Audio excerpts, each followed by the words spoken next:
اور واقعی گھر میں جو انسان کو سکون ملتا ہے وہ دنیا میں کہیں نہیں مل سکتا۔ کچھ دنوں سے مجھے ڈاکٹر نے کہا کہ جی آپ نے سفر بہت کیے ہیں، اب آپ ایک جگہ کے اوپر رہیں اور سکون کے ساتھ اپنی کتابوں کا مطالعہ کریں اور اپنے پروگرام بند کر دیں۔ آپ کی صحت اجازت نہیں دیتی کہ آپ اس وقت سفر کریں۔ تو ہم نے ڈاکٹروں کے مشورے کی وجہ سے 10-15 دن گھر میں ہی رہنے کا ارادہ کر لیا۔ اللہ کی شان دیکھیں، ایسا سکون ہوتا ہے اپنے گھر میں، اپنے کمرے میں، اپنے مصلے پہ، اپنے وقت میں انسان تہجد پڑھتا ہے، اپنے وقت میں دعائیں مانگتا ہے، نمازیں پڑھتا ہے، تلاوت کرتا ہے، اور ایک الگ ہی دنیا ہوتی ہے گھر کی۔ تو مجھے ان 15 دنوں میں پھر احساس ہوا کہ سفر کرنے کا اپنا ایک الگ معاملہ ہے، لیکن اگر اللہ کسی کو گھر میں رہ کے عبادت کرنے کی توفیق دے تو یہ اللہ کی ایک بہت بڑی نعمت ہے۔ ایک دن میں نے کتاب پڑھی اللہ تعالیٰ کی رحمت کے بارے میں، تو احادیث پڑھی کہ اللہ تعالیٰ اس طرح بخشیں گے، اس طرح بخشیں گے، اس طرح بخشیں گے۔ طبیعت تو بہت غمزدہ تھی، لیکن ان احادیث کو پڑھ کے دل کے اندر بڑی امید آئی، اور اس رات عجیب دل کی کیفیت تھی۔ ایسے لگتا تھا کہ اللہ تعالیٰ نے واقعی رحمت کی نظر فرما دی اور زندگی کی غلطیوں کو اللہ نے معاف فرما دی۔ اب جب طبیعت کے اوپر امید غالب آ گئی تو ویسے خیالات دل میں آتے ہیں۔ اکیلا میں اپنے کمرے میں بیٹھا ہوا مصلے پہ سوچ رہا تھا کتنی اچھی بات ہوگی کہ اللہ تعالیٰ قیامت کے دن احسان فرمائے، میرے بندے جو بھی تیرے گناہ ہیں اور خطائیں ہیں میں نے سب معاف کر دیے۔ تو پھر میں اپنے مشائخ کے ساتھ جنت میں جا کے ملوں گا، میں نبی علیہ السلام کی خدمت میں حاضری دوں گا۔ اب یہ جنت کے خیال ذہن میں چلتے رہے۔ پھر اچانک ذہن میں خیال آیا کہ جنتیوں کے مختلف مکان ہوں گے، کوئی سونے کی اینٹ، کوئی چاندی کی اینٹ، کوئی سرخ یاقوت کا بنا ہوا گھر ہوگا۔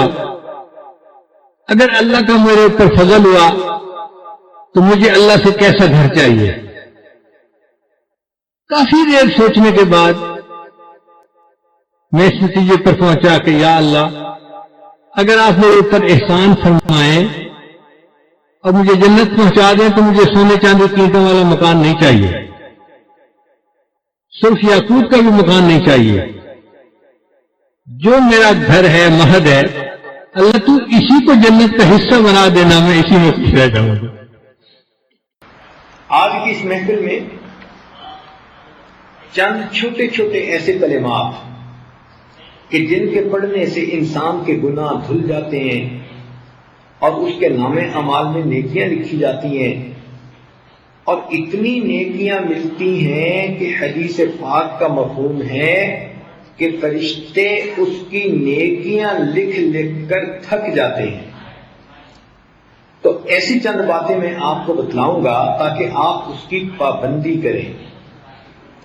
پھر توجہ فرمائیں کہ یہ چھوٹی چھوٹی باتیں ہوں گی لیکن اتنی قیمتی، اللہ تعالیٰ کے ہاں اتنا ان کا مقام ہے کہ ان کلمات کو کہنے والا بندہ اپنے گناہوں کو دھلوا لیتا ہے، اور اتنا اجر ملتا ہے کہ حدیث پاک میں فرمایا گیا کہ فرشتے اس بندے کی نیکیاں لکھ کر تھک جاتے ہیں۔ تو بچیوں کو چاہیے کہ وہ ایسے کلمات اپنی زبان سے بولتی رہا کریں کہ جن کی اتنی نیکیاں ہیں پہاڑوں برابر کہ ان کو لکھتے لکھتے بھی فرشتے تھک جاتے ہیں۔ اس کے 2 فائدے ہوں گے۔ ایک تو قیامت کے دن آپ کے پاس نیکیوں کا ذخیرہ بہت ہوگا، اور دوسری بات یہ ہوگی کہ ان نیکیوں کے کرنے کی وجہ سے آپ کے جو پہلے گناہ ہو چکے ان کی ظلمت دھل جائے گی۔ تو 2 فائدے ہو جائیں گے۔ پہلے گناہوں کی ظلمت ختم، اور دوسرا نام اعمال کے اندر نیکیوں کا ذخیرہ زیادہ۔ تو دیکھو یہ کتنی مزے کی بات ہے۔ تو اس کی ہوتی ہے عادت بنانے کی بات۔ اگر آپ ان کلمات کو پڑھنا عادت بنا لیں تو روز مرہ آپ کو نیکیاں ملتی جائیں گی، ہر دن آپ کے نام اعمال میں نیکیاں لکھی جائیں گی۔ ان میں سے ایک پہلا عمل ہے استغفر اللہ پڑھنا۔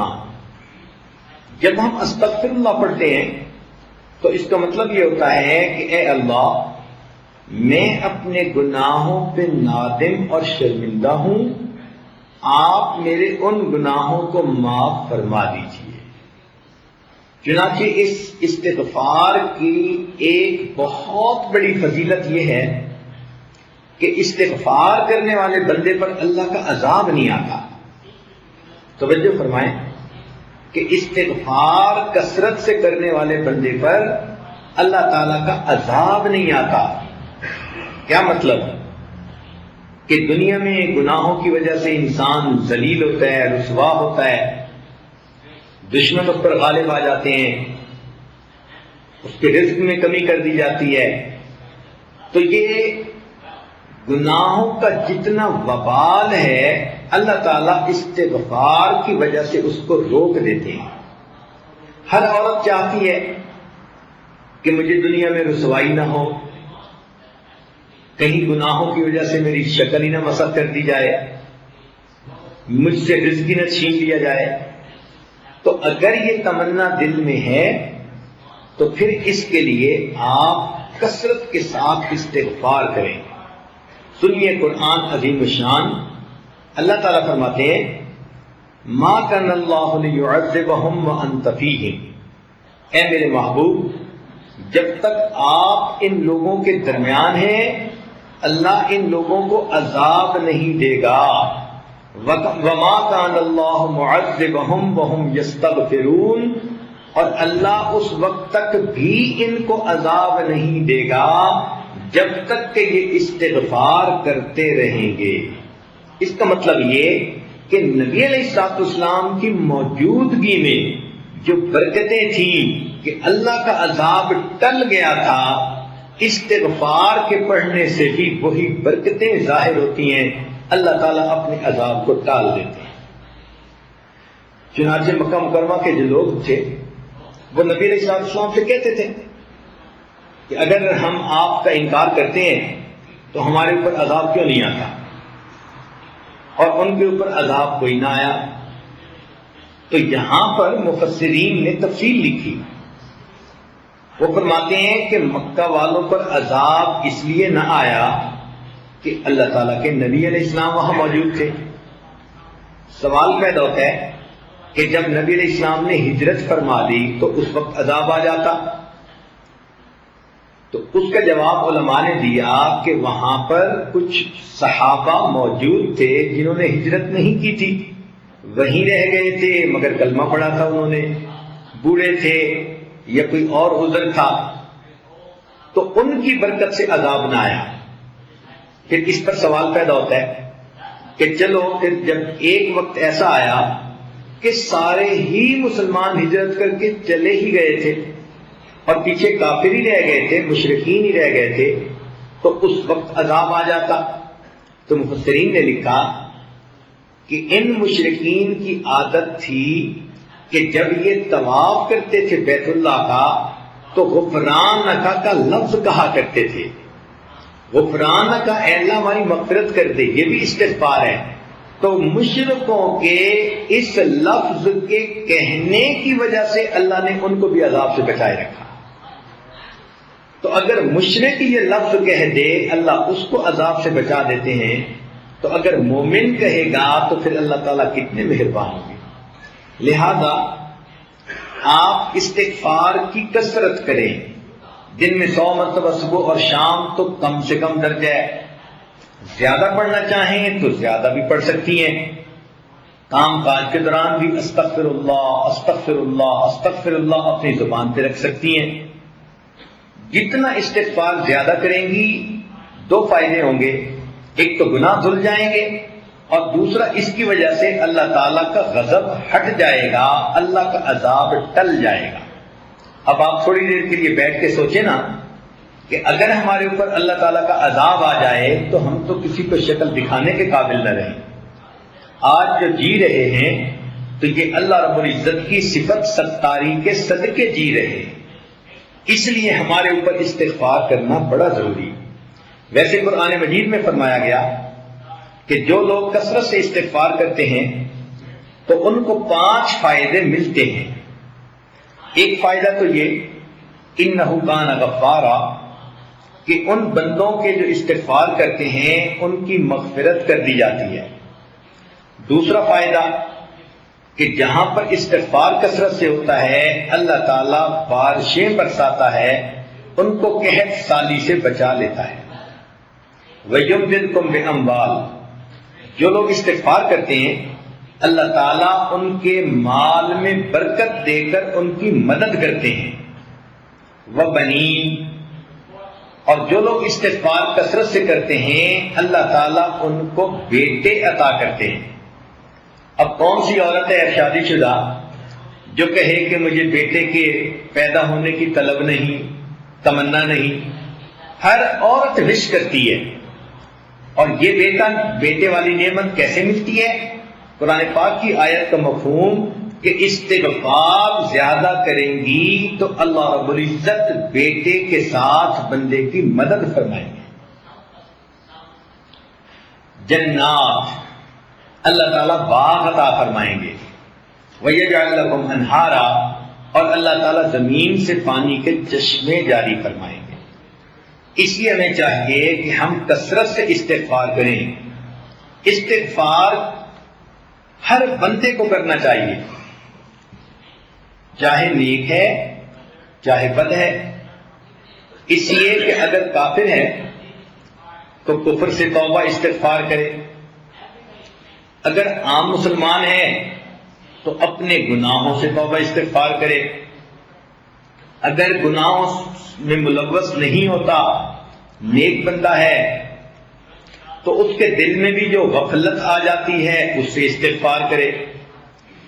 اور اگر کوئی کہے کہ میرا دل غافل بھی نہیں ہوتا، تو ایسے بندے کے دل و دماغ میں بھی شیطان وسوسے تو ڈالتا ہے، ان وساوس شیطانی پہ استغفار کرے۔ اور اگر کوئی کہے کہ مجھے تو شیطان وسوسے بھی نہیں ڈالتا، تو وہ بھی اپنے اخلاص کی کمی کے اوپر استغفار کرے کہ جتنے خلوص سے ہمیں زندگی گزارنی چاہیے تھی ہم نہیں گزار پا رہے۔ تو استغفار کے کرنے سے انسان اللہ تعالیٰ کے عذاب سے امن میں آ جاتا ہے، بچ جاتا ہے، گناہ دھل جاتے ہیں، اور اللہ تعالیٰ اس کی مدد فرماتے ہیں، رزق میں برکت سے، بیٹوں میں برکت عطا فرما کے، اور اس کے اللہ تعالیٰ دنیا کے ان مسائل کو حل فرما دیتے ہیں۔ آپ استغفار کی کثرت کریں گی تو آپ کو کسی عامل سے کوئی عمل پوچھنے کی ضرورت ہی نہیں رہے گی۔ کاروبار کی پریشانی استغفار سے ختم، کیونکہ اللہ تعالیٰ جو فرماتے ہیں کہ مال کے ذریعے سے مدد کروں گا۔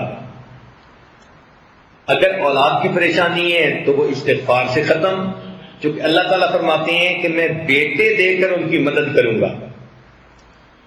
اگر کسی کا کام نہیں چلتا تو جیسے اللہ فرماتے ہیں کہ میں باغوں سے پھل عطا کروں گا، اللہ تعالیٰ ان کو دکان سے بھی پھل عطا فرمائیں گے، کاروبار اچھا چلے گا۔ تو ایک استغفار کی کثرت سے ہماری زندگی کے کتنے مسئلے حل ہو جاتے ہیں۔ دوسرا کام یہ کہ انسان کی زندگی میں کبھی خوشی ہوتی ہے، کبھی غمی ہوتی ہے، کبھی کام مرضی کے مطابق ہوتے ہیں اور کبھی کام مرضی کے خلاف ہوتے ہیں۔ تو اگر تو کام مرضی کے مطابق ہوں تو ہمیں اللہ کا شکر ادا کرنا چاہیے، اور اللہ تعالیٰ کا شکر ادا کرنے کا آسان طریقہ یہ ہے کہ زبان سے الحمدللہ کہیں۔ ہمیں چاہیے کہ ہر نعمت پر ہم اللہ کا شکر ادا کریں۔ اس شکر ادا کرنے کی فضیلت یہ ہے کہ آئی ہوئی نعمت انسان سے واپس نہیں لی جاتی. لئن شکرتم لازیدنکم، اللہ تعالیٰ فرماتے ہیں کہ اگر تم شکر ادا کرو گے ہم اپنی نعمتیں اور زیادہ عطا فرمائیں گے. اب مثال کے طور پر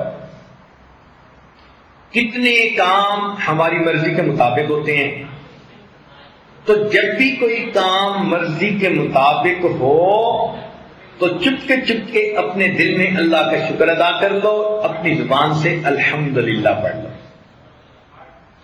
جب آپ نے کسی کام پہ الحمدللہ پڑھ لیا تو گویا آپ نے اللہ تعالیٰ کا شکر ادا کر دیا. مثال کے طور پر اللہ تعالیٰ نے ہمیں ایمان عطا فرمایا، اس کا خیال آئے تو کہو الحمدللہ. اللہ تعالیٰ نے آپ کو صحت عطا فرمائی، بیماری کوئی نہیں، خیال سوچ میں آئے تو کہو الحمدللہ. اللہ تعالیٰ نے آپ کو عزت کی زندگی دی تو یہ خیال آئے تو کہو الحمدللہ.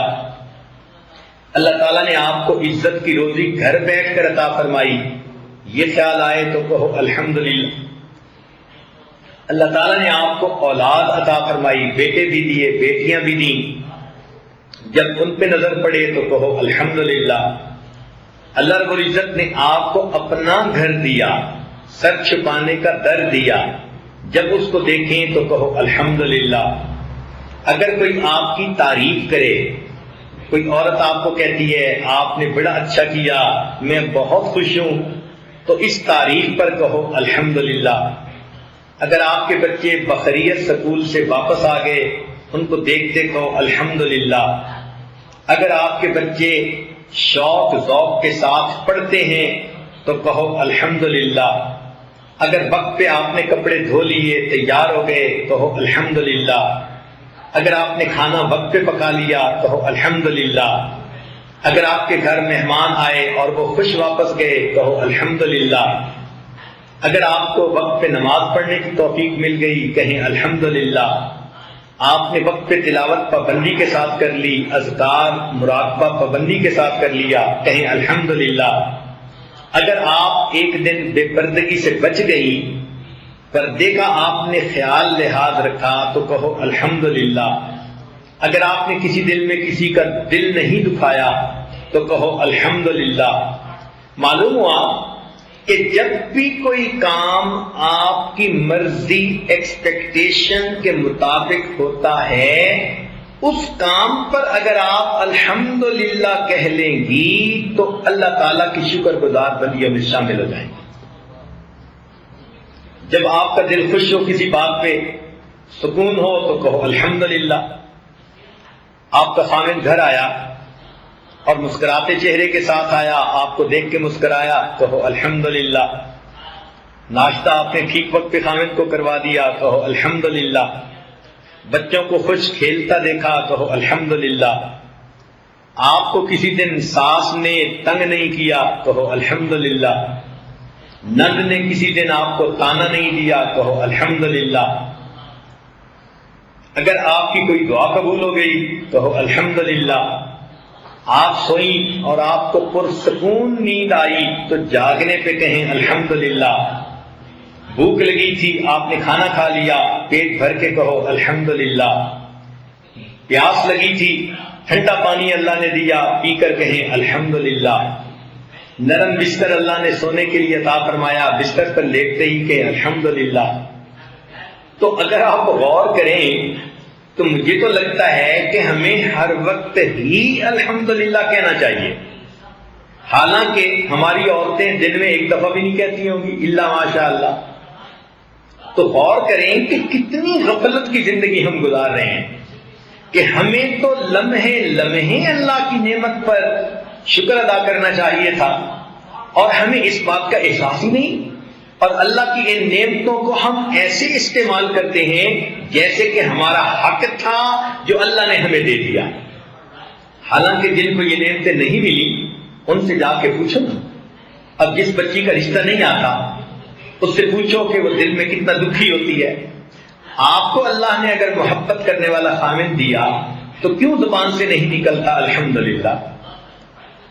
الحمدللہ کا لفظ تو آپ ایک دن میں سینکڑوں دفعہ کہنے کی عادت ڈال لیں. بات بات میں الحمدللہ یہ ہوا، الحمدللہ یہ ہوا، بات کرتے ہوئے یہ کہیں. تو شکر ادا کرنے سے انسان کو ایک تو نعمتوں میں اضافہ نصیب ہو جاتا ہے، اور ایک دوسرا فائدہ یہ کہ شکر ادا کرنے سے اللہ کا عذاب ٹل جاتا ہے.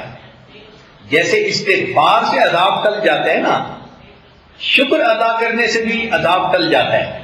سنیے قرآن عظیم الشان، اللہ تعالیٰ ارشاد فرماتے ہیں ما یفعل اللہ بعذابکم ان شکرتم وآمنتم.